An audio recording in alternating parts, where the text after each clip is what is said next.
නමෝ තස්ස භගවතෝ අරහතෝ සම්මා සම්බුද්දස්ස නමෝ තස්ස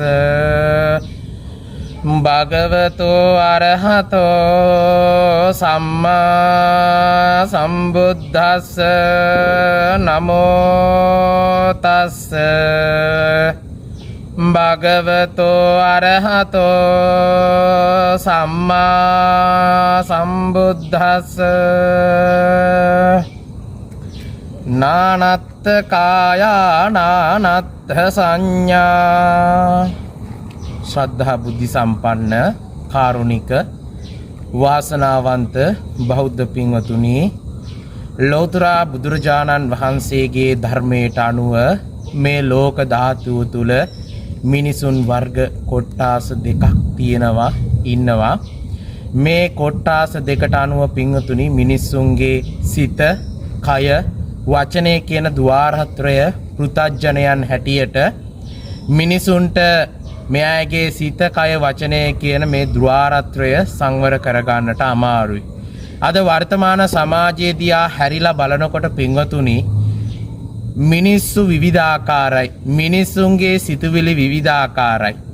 අපි මොනියම්මෝ කර්තව්‍යයක් කරන්න ගියත් මහා සංඝරත්නය හෝ වේවා, ගිහියන් හැටියට පෘතුජනයන් හැටියට ගිහියෝ හෝ වේවා, මේ අයගේ සිතුවිලි අනුව මේ අයගේ චිත්තය, මේ අයගේ කය, මේ අයගේ වචනය කියන ద్వාරත්‍රය වෙනස් වෙනවා. පින්වතුනි, අපි බුදුරජාණන් වහන්සේගේ දේශනාවට අනුව නානත්ථ කායා නානත්ථ සංඥා. පින්වතුනි, පුද්ගලයෝ විවිධයි, සිතුවිලි විවිධයි. අන්නේ කාරණාව අපි අපේ හිත තුල ධාරණය කරගෙන මේ පුද්ගලයන්ගේ සිතුවිලි වලට අනුව, පුද්ගලයන්ගේ ක්‍රියාකාරකම් වලට අනුව අපි කටයුතු කරන්නට ඕනේ. හොඳ උදාහරණයක් තමයි පින්වතුනි, ඵල තියෙන රුකටනේ කවුරුත් ගල් ගහන්නේ.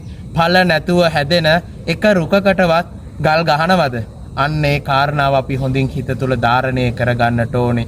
අපි අපේ ඇතිවෙන්නා වූ චිත්ත පීඩාවන් අපි තුලින්ම මේවා निराකරණය කරගෙන, निराකරණය කරගත්තා වූ සිතුවිලි තුලින් අපි බුදුරජාණන් වහන්සේගේ ධර්මයට අනුව අටලෝ දහමට කම්පාන වේ කටයුතු කරන්න තියෙනවා නම් අන්න ඒකයි බුදුහාමුදුරුවෝ අගේ කලේ ප්‍රශංසා කරේ. මිනිස්සු කොච්චර කොයි විදිහට වචන හෝමාරු කරගත්තත් අපේ ජීවිතේ අපි ගන්නා තීරණවලට අනුව කාගේවත් රූකඩයක් වෙන්නේ නැතුව අපි ඒ දේවල් කරන්නට ඕනේ. මොනියම් හෝ කර්තව්‍යයක් හෝ වේවා ඒ කටයුත්ත කරන්නට ඕනේ. එහෙනම් පින්වතුනි, බුදුහාමුදුරුවෝ දේශනා කරලා තියෙනවා නානත්ථ කායා නානත්ථ සංඥා. පුද්ගලයෝ විවිධයි, සිතුවිලි විවිධයි. පින්වතුනි, තරුණ හදට නව දහම් පදයක් එකතු කරමින් අද මේ දහම් අනුශාසනාව නිමාවකටපත් කරනවා. සියලු දෙනාට කන්ද උඩරට දලදා සමිඳු පිහිටයි.